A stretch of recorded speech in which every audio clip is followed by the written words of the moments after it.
Hey guys, whether you're new to sewing or an old pro, I have a super easy, super fast project for you today. We're gonna make our own Halloween treat bags with a serger or sewing machine. Let's go! For this project, all you need is a half yard of cotton, and if you're gonna put trim around the top, half yard of that as well.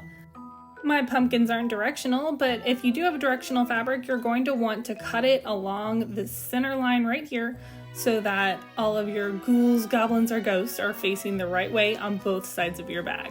My next step is using a rotary cutter and a ruler to just cut off the selvage, and then I'm going to move down about 3 inches, cut again, and then about 3 inches more, cut again. The motto of this project is, close enough. What I'm left with is a long rectangle of fabric shown here, folded in half, and 2 strips from the top of the bag. And we are going to use these strips to make our handles.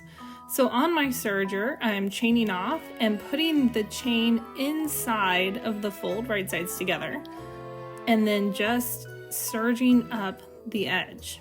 As you can see, I'm not too careful about how much I'm cutting off, just as long as you're basically the same on both sides.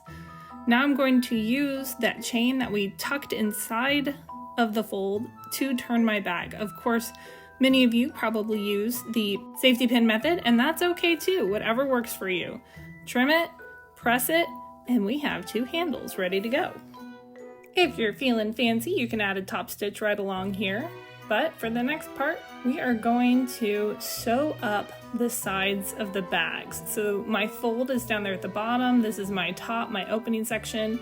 We're just gonna serge right on up. Now remember, you can do this on a sewing machine as well, using whatever finishing technique you like, pinking shears, overstitch. You can skip this next part, but I think it adds a polished look. We're gonna open the corners, pin them, and mark them about 2 inches down to create gussets. Gussets allow the bag to stand open on its own, and all you do after you mark them is simply sew them off. This might be a good time to mention that if you don't feel like doing this at home and you happen to live in the Spring, Texas area, you can join me 3 times this month for a Halloween treat bag class at the Husqvarna Vikings inside the Joann's.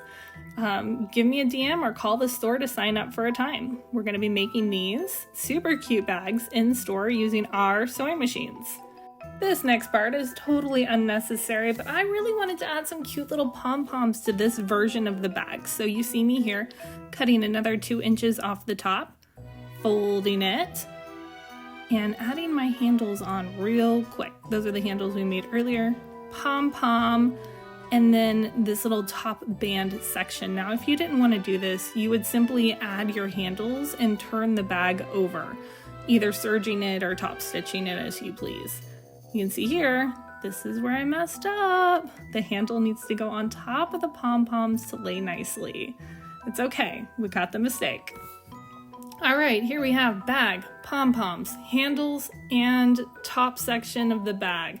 I'm just gonna fold this trim over, put it to the back, and on the front, have a nice little tab so we don't have any raw sections of this trim showing. I do that with bias tape all the time as well. Next step's pretty simple. We're just gonna put it back on the serger. And again, you can totally do any of this on a sewing machine as well. Serge, serge, serge. We are working with thicker fabric here, so it's important to slow down, readjust when you need to, watch those pom-poms getting in the way, and remove all of our pins before we get there. The pom-poms turned out so cute and I love them, but they are going to require some top stitching. So I'm just gonna go right along the edge of these pom-poms, and you know what? It helps if you have the needle put in properly. Yes, that's much better. As you can see, this top stitching is just going to help the pom-poms stay down and my handles stay up. I went all the way around the bag, and in the end I added a little bit just over the top of the handle, and it worked out perfect. Hey guys! Whether you decide to join me at the Viking Sewing Gallery for making your bag or make it at home, I hope that you share your pictures of your Halloween treat bags filled with candy.